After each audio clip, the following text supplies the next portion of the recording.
Welcome back to our channel friends. చాలా మంది మిత్రులైతే మనకు నోటిఫికేషన్స్కి ప్రధానంగా అడ్డంకి ఉన్న కారణాలు ఏంటి అని చెప్పేసి చాలామంది చాలా రోజుల నుండి చర్చించుకుంటున్నారు. అది ఒకటి ఎస్సీ వర్గీకరణ, రెండోది బీసీలకు 42% రిజర్వేషన్ సంబంధించిన అంశాలు. ఇవి ప్రధానంగా మనకు జాబ్ క్యాలెండర్కి రేవంత్ రెడ్డి వేసే 2 లక్షల ఉద్యోగాల నోటిఫికేషన్కి కొద్దిగా ఇవి జాప్యానికి అడ్డంకిగా ఉన్నాయని చెప్పేసి అనుకుంటున్నారు. మళ్ళీ కూడా మొదటికి వచ్చింది ఎస్సీలలోని వర్గీకరణ, సబ్ రిజర్వేషను. అలాగే బీసీలకు 42% కూడా ఇంకా ఎటు కూడా ముందుకు జరగని పరిస్థితిగా ఉన్నది. ఇదంతా చూస్తుంటే కాస్త టైం లేట్ లాగానే కనిపిస్తుంది. ఎందుకంటే మన రేవంత్ రెడ్డి గారిని మందకృష్ణ మాదిగ గారు సమయం కోరినారు. మీకు సమయం మాకు కావాలి, మిమ్మల్ని కలవడానికి మాకు సమయం ఇవ్వండి అని రీసెంట్గా అతను మందకృష్ణ మాదిగ రేవంత్ రెడ్డి గారికి ఒక లెటర్ రాస్తాడు. లెటర్ రాస్తే ఓకే మీరు మమ్మల్ని కలవండి అని రేవంత్ రెడ్డి గారు అతనికి సమయం ఇస్తాడు. సమయం ఇచ్చినప్పుడు రేవంత్ రెడ్డి గారి దగ్గరికి మందకృష్ణ మాదిగన్న వివిధ కులాలు అంటే ఎస్సీలలో 59 ఉపకులాలు ఉన్నాయండి. ఎస్సీలు అంటే ఒక మాలే కాదు, దాంట్లో మొత్తంగా 59 ఉపకులాలు ఉంటాయి. 59 ఉపకులాలల్లో సంబంధించిన ఏదైతే జనాభా లెక్కలు 2011 సంబంధించిన జనాభా లెక్కలు వాళ్ళ ఆర్థిక, రాజకీయ, సామాజిక, విద్య స్థితిగతులన్నిటినీ సంబంధించిన స్టేట్మెంట్ నివేదిక ఏదైతే ఉంటుందో అవన్నిటితో పాటు పట్టేసుకొని మన మందకృష్ణ మాదిగ గారు వాళ్ళ యొక్క టీంతో వెళ్ళడం జరుగుతుంది రేవంత్ రెడ్డి గారి దగ్గర. రేవంత్ రెడ్డి గారు వచ్చేసి కూర్చొని మాట్లాడతారు. ఎందుకంటే మనం ఆల్రెడీ మరి సబ్ రిజర్వేషన్ పైన ఆల్రెడీ మేము నిర్ణయం తీసుకున్నాం కదా. మేము group 1, group 2, group B, group 1, group 2, group 3 అని చెప్పేసి ఇట్లా 3 కేటగిరీస్ పెట్టేసినాం కదా. అందులో మీరు మాదిగ ఉపకులానికి చెందిన వాళ్ళు, ఈ మాదిగ కులాలు గ్రూప్ 2లో ఉన్నాయి. మీకు 9% రిజర్వేషన్ ఇచ్చినాం కదా. మీ జనసంఖ్య అధికంగానే ఉన్నది, సామాజికంగా వెనుకబడి ఉన్నారు కదా, మేమంతా కంప్లీట్ కరెక్టే చేసినాం కదా అని చెప్పేసి రేవంత్ రెడ్డి అన్న మాట్లాడినప్పుడు, నా కోసం నేను రాలేదు, మాదిగ ఉపకులాలలోని 59 కులాలు ఉన్నాయి.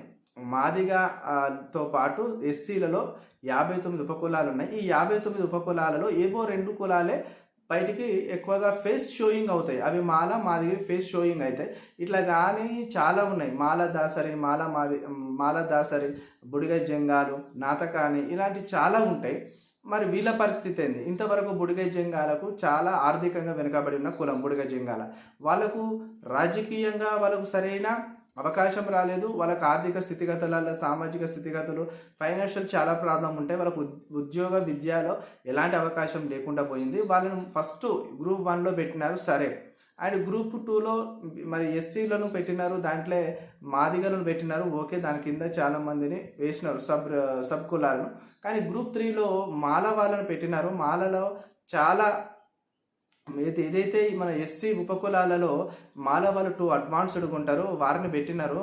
వారిని ఈ యొక్క గ్రూప్ 3లో కాకుండా గ్రూప్ 4 అనేది ఒక ప్రత్యేక కేటగిరీ పెట్టి అలాగ మాలను పంపించేసి, ఇంకా ఎవరైతే ఈ ఎస్సీలల్లో వెనుకబడి ఉన్నారో వాళ్ళని గ్రూప్ 3కు చేర్చండి. అంటే వెనుకబడిన వాళ్ళల్లో కొద్దిగా మెరుగున్న వాళ్ళను ఈ యొక్క గ్రూప్ 3కు చేర్చండి. ఇంకా బెటర్గా అభివృద్ధి చెంది అన్ని ఆర్థిక ఫలాలు పొంది సూపర్గా సెటిల్ అయిన వాళ్ళందరినీ తీసుకొచ్చి ఈ గ్రూప్ 4లో పెట్టండి అని చెప్పేసి ఆయన ఒక ప్రజెంటేషన్ అయితే ఇస్తాడు. దీని మీద రేవంత్ రెడ్డి అన్న చాలా ఆలోచిస్తాడు. రైటే కదా, నిజమే. ఇప్పుడు మాలలు చాలా 2 అడ్వాన్స్డ్గా అన్నిట్లో డెవలప్ అయిపోయారు. విద్య, ఉద్యోగ, రాజకీయాల, సామాజిక వాళ్ళు బాగా డెవలప్ అయిపోయారు. వీళ్ళని తీసుకొచ్చి గ్రూప్ 3లో వేయడం వలన ఇప్పుడు నాతగాని లాంటి వాళ్ళకు, దాసరి లాంటి వాళ్ళకు చాలా అవకాశాలు లాస్ అవుతున్నారు.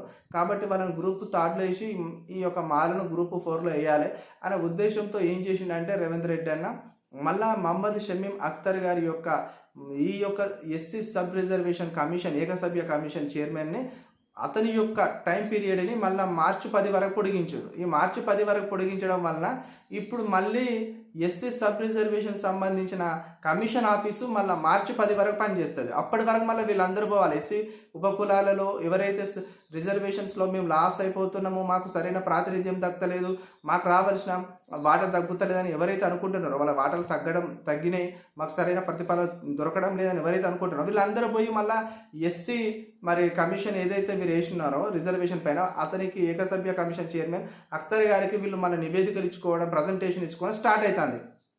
దీని కారణంగా ఇది మళ్ళీ మొదటికి రావడం వలన ఇది టైం పడుతుంది. మార్చి 10 వరకు ఉంది ఇప్పుడు దాని మీద కాల పరిమితి.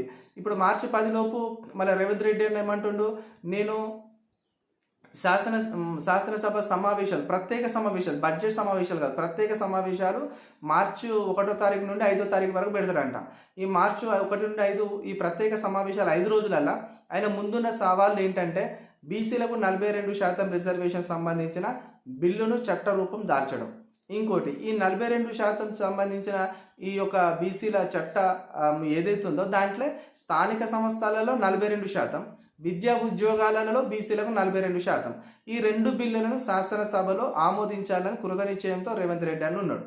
ఇక 3వ బిల్లు వచ్చేసి ఎస్సీలకు సబ్ రిజర్వేషన్ ఏదైతే ఉందో దాంట్లో ఎస్సీఏ, ఎస్సీబి, ఎస్సీసీ, ఎస్సీడీగా 4 కేటగిరీలుగా వాటిని తీసుకొచ్చి అత్యంత వెనుకబడిన వర్గాలను మరి ఎస్సీఏలో వేసి మిడిల్గా మామూలుగా తర్వాత ఉన్న వారిని బీసీ బిలో వేసి కొద్దిగా డెవలప్ అయిన వారిని బీసీసీలో వేసి ఎస్సీసీలో వేసి అండ్ చాలా మెరుగుగా డెవలప్మెంట్ అయిపోయిన వాళ్ళందరినీ ఎస్సీడీలో వేయాలని చెప్పేసి కూడా ఇప్పుడు ఒక చట్ట రూపం దాల్చబోతుంది, ఒక బిల్లు.